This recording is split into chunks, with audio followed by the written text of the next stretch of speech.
Bom dia aos meus amigos, aos meus irmãos em Cristo, do Instagram e do Facebook. Hoje é quarta-feira, nossa manhã já começa então na presença do Senhor. E só para deixar registrado que eu estava fazendo a live, mas aí a conexão da internet, não sei o motivo, ela caiu. Então achei por bem gravar, né? Eu vou fazer a reflexão do início, porque agora eu consigo deixar a devocional gravada, né? Como a live não ficou guardada, eu não consegui compartilhar, né? Então eu preferi gravar o vídeo de novo. Tinham pessoas assistindo de maneira online, mas aí ver depois, né? Agora que eu vou deixar gravado a devocional.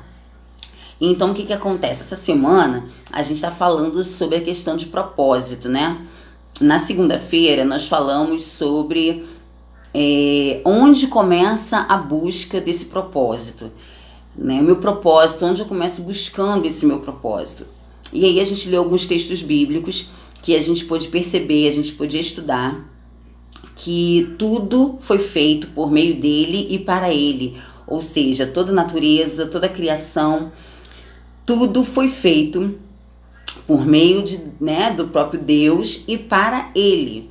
Então o propósito, na verdade, não é o meu propósito, é o propósito de Deus para a minha vida. Então o caminho, né, a direção muda, não é o meu propósito, mas é o propósito de Deus para a minha vida. Percebemos que não é o meu propósito que o Senhor tem que abençoar. Eu quero ser abençoada na execução do propósito dele na minha vida. Então a gente viu essa questão de mudar a visão, onde eu não sou o foco. Eu não sou o foco.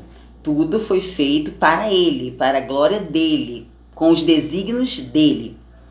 Ontem nós falamos que nós não somos frutos do acaso. Ou seja, o meu nascimento não foi algo acidental. Não existe acidentes, né? Não existem surpresas para Deus. Deus, ele age de maneira pensada, ele sabe exatamente o que ele está fazendo, ou seja, ele sabia exatamente em que momento você iria nascer, vindo de que pai, de que mãe, e que você estaria então dentro do que ele estava buscando, dentro do que ele tem de propósito. Você preenche os requisitos que ele entende para o propósito dele. Então, é importante a gente entender isso, porque a cor do meu cabelo, a cor da minha pele, a cidade onde eu nasci, a família onde eu nasci, tudo isso está atendendo os propósitos de Deus para minha vida. E ele tem muito mais planos, né? Os propósitos dele, existem até o momento que a gente estiver respirando. Quando eu parar de respirar, os meus propósitos aqui na Terra em relação ao que Deus quer para mim, ele cessa, né? Mas até então, o Senhor tem propósitos na minha vida. Cabe a mim escolher se eu quero cumprir os propósitos de Deus ou não. Então ontem a gente falou sobre isso, sobre a questão de que nós não somos frutos do acaso. O Senhor já pensava na gente, o Senhor já nos acompanhava antes mesmo de nascermos. E hoje a gente estava conversando, né, antes da transmissão ser interrompida, sobre quais são as forças que nos levam a tomar algumas decisões na vida. Eu comentei até que eu tive um gestor que ele falava assim: a gente não está aqui a passeio, eu não estou aqui à toa, né? Existe um propósito. E na verdade, exatamente, existe um propósito, e esse propósito não é meu, esse propósito é de Deus, mas de fato existe um propósito. Agora, qual é a força, qual é a motivação que me faz então acordar cedo, levantar da cama, fazer as minhas atividades? O que me move? Eu lembro que eu já dei muitos treinamentos em algumas empresas sobre motivação e a gente falava muito sobre isso, né? Qual é a sua motivação? O que te faz sair da inércia e se movimentar? Você se movimenta para uma direção, mas o que te move? O que te tira dessa inércia? E a gente estava conversando hoje sobre algumas forças, né, que podem nos motivar. E uma das forças que a gente estava observando, antes disso a gente vai ler Eclesiastes 4:4. Eclesiastes 4:4 diz assim: também descobri por que as pessoas se esforçam tanto para ter sucesso no seu trabalho. É porque elas querem ser mais do que os outros. Mas tudo é ilusão. É tudo como correr atrás do vento. Eclesiastes é um livro da Bíblia que foi escrito pelo rei Salomão. Salomão foi um rei que recebeu de Deus, né, uma dádiva. Deus perguntou para Salomão o que ele gostaria de ganhar. Que Salomão poderia fazer qualquer tipo de pedido, que Deus atenderia esse pedido de Salomão. Salomão poderia ter pedido riquezas, poderia ter pedido mulheres, terras, né, muitas posses. Mas Salomão pediu a Deus sabedoria. E Deus deu para Salomão sabedoria. Tanto é que até hoje Salomão ele é reconhecido como o rei mais sábio. E Salomão, já na sua idade de velhice, né, já na sua maturidade, ele escreveu o livro de Eclesiastes. Então esse livro foi escrito já com alguma experiência de vida, né? Salomão já tendo vivido algumas coisas. E ele fala nesse versículo 4 que as pessoas se esforçam tanto para ter sucesso no trabalho porque elas querem, na verdade, ser mais que os outros. E a gente consegue enxergar isso, né? As pessoas têm tanta sede ao sucesso, ao status, porque buscam posições superiores às dos outros. E Salomão diz aqui, ó, tudo é ilusão. Tudo é ilusão. É como correr atrás do vento. E é interessante a gente pensar dessa forma, porque aí a gente pensa assim, então, o que me move para esse sucesso? O que me move a tomar certas decisões? O que me move a escolher certos caminhos? E aí eu quero pensar um pouquinho com você sobre isso. Algumas pessoas, elas são movidas, elas são direcionadas, né, pela culpa. Às vezes coisas que aconteceram no passado, fatos, né, que aconteceram de repente na infância, quando eu era bem mais novo, e arrasta essa culpa durante toda a vida. Culpa essa que aprisiona, né? Culpa essa que dá um sentimento ruim, como um fardo. Só que lá em Salmos, no capítulo 32, versículo 1, diz assim: feliz aquele cujas maldades Deus perdoa e cujos pecados ele apaga. Ou seja, as pessoas são felizes quando elas têm as suas maldades e seus pecados perdoados e apagados por Deus. Para que isso aconteça, eu preciso pedir perdão a Deus. Então, caso a sua força motriz, né, a força que te direciona, seja uma força de culpa, caso você tenha feito algo no passado, magoado alguém ou tomado uma atitude muito errada no passado que gerou aí grandes consequências desastrosas, pense o seguinte: o que aconteceu lá no passado, essa sua culpa, ela não pode ser arrastada, porque ela vai te impedir de cumprir os propósitos de Deus na sua vida. O que você precisa fazer, o que eu preciso fazer, é estarmos sempre pedindo perdão a Deus. E caso você carregue essa culpa, peça para Deus realmente colocar no seu coração o perdão dele, que você sinta o perdão de Deus. Porque o Senhor Deus, ele te dá o perdão, se você se arrepender de verdade, ele te dá o perdão e ele apaga as maldades, ele apaga. E você consegue seguir leve, você consegue seguir cumprindo os propósitos de Deus com maior leveza. Então a culpa é uma força que pode te impulsionar para tomar decisões, mas ela não é a melhor força, não é essa força ideal, tá? Porque ela atrapalha você a cumprir os propósitos de Deus na sua vida. Outra força que pode motivar as pessoas é o ressentimento e a raiva. Pode ser que no passado tenham acontecido algumas coisas que você tenha ficado com muita raiva de alguém. Normalmente, essas questões, né, esses sentimentos a gente traz na vida adulta como resultado de algo acontecido lá na infância.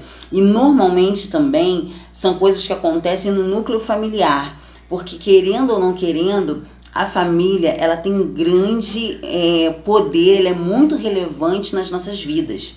Mesmo que alguém diga assim, eu não ligo para minha família. Não é verdade. O simples fato de falar isso já mostra o quanto a família impacta, o quanto a família interfere nas suas decisões, na sua maneira de pensar. Então, caso tenha acontecido alguma coisa no passado, que você tenha ficado com muita raiva de alguém, você tenha algum tipo de ressentimento no seu coração, é importante que isso seja liberado, que isso não seja arrastado, porque isso também atrapalha o seu cumprimento aos propósitos de Deus. Quem acompanhou as minhas lives aí algumas semanas passadas, viu que eu falei sobre algumas experiências da minha vida, né? E eu falei sobre a experiência em relação ao meu pai, vocês lembram? E em relação ao meu pai, eu tinha no passado essa raiva, esse ressentimento, né? Essa mágoa de me sentir abandonada, não amada. E houve um momento na minha vida que eu percebi que eu precisava abrir mão deste ressentimento para que eu pudesse seguir e cumprir os propósitos de Deus na minha vida. Porque com essa raiva eu não conseguiria, isso estava atrapalhando. E olha o que Deus diz pra gente na sua palavra, lá em Jó, capítulo 5, versículo 2. Ficar desgostoso e amargurado é loucura, é falta de juízo que leva à morte. Ou seja, esse sentimento de ressentimento, de raiva, de mágoa, é um sentimento que faz mal a quem está sentindo. Então, a melhor coisa a ser feita é perdoar as pessoas que de repente te magoaram lá no passado, que te feriram, para que você não leve esse sentimento de raiva, de ressentimento ao longo da sua vida e isso dificulte o cumprimento dos propósitos de Deus na sua vida, né? Então, mesmo que de repente essa pessoa não esteja mais aqui, pode ser que essa pessoa ela não esteja mais aqui e que você ainda guarde essa raiva no coração, mas converse com Deus, perdoe de fato e peça para o Senhor trabalhar esse perdão no seu coração. Liberar o perdão para outra pessoa faz um bem enorme para nós mesmos, para quem está perdoando. Então, vamos lembrar disso. Essa não pode ser a força motriz a me motivar, a me tirar da inércia, né? O ressentimento, a raiva ou a mágoa. Uma outra força que faz mal na nossa movimentação das escolhas é o medo. Também no passado pode ser que tenhamos vivido algumas experiências que tenham nos colocado numa posição de medo, né? Sem poder falar, sem poder opinar. E às vezes foi uma educação muito rígida, né? Sem abertura para o diálogo. E o medo é algo também que nos paralisa. Tem certeza? O medo é algo que nos paralisa. O medo é algo que nos deixa realmente estagnados, né? E em 1 João 4,18 diz assim, a palavra do Senhor diz assim: no amor não há medo. O amor que é totalmente verdadeiro afasta o medo. Portanto, aquele que sente medo não tem no seu coração o amor totalmente verdadeiro, porque o medo mostra que existe castigo. Então, se você tem medo de agir, de tomar alguma decisão, ou a sua decisão é pautada no medo, lembre que Deus te ama demais, demais. E o amor do Senhor, ele tira todo o medo. Todo o medo. Porque o amor do Senhor não é um amor acusador ou um amor que impõe castigo. Ele é um amor que te liberta, ele é um amor que te deixa livre. Ele é um amor que cura as suas feridas, então é um amor libertador. O medo é uma outra força ruim, né? Uma força motriz ruim que nos direciona nas tomadas de decisões. É uma coisa que é algo que a gente precisa também abrir mão. E outra questão, outra força que é negativa, né, nessas decisões é o materialismo, que é a necessidade de sempre adquirir, de querer alguma coisa, de possuir, de comprar e entender que o dinheiro, né, e as posses trazem felicidade. A gente sabe que isso não é verdade. Então o materialismo ele é uma força motriz danosa que nos atrapalha a cumprir o propósito de Deus nas nossas vidas, assim como a necessidade de aprovação, querer satisfazer os outros, querer satisfazer as necessidades, as expectativas, os desejos de outras pessoas. Então, essa necessidade de aprovação também é uma força ruim para nos motivar a tomar decisões. Lá em Mateus capítulo 6, versículo 24, diz assim, Mateus 6, 24. Um escravo não pode servir a 2 donos ao mesmo tempo, pois vai rejeitar um e preferir o outro, ou será fiel a um e desprezará o outro. Vocês não podem servir a Deus e também servir ao dinheiro.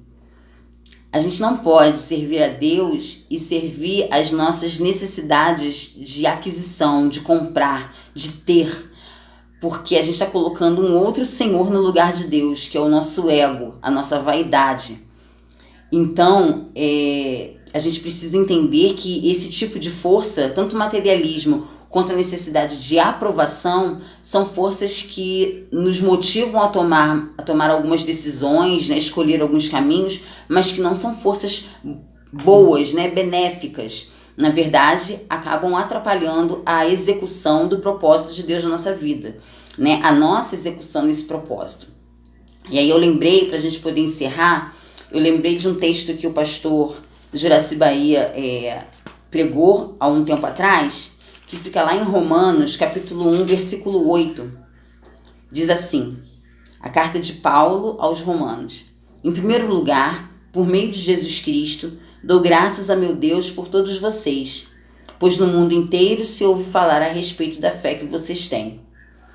Então, iniciando o versículo, ele diz assim, em primeiro lugar, por meio de Jesus Cristo, dou graças a meu Deus.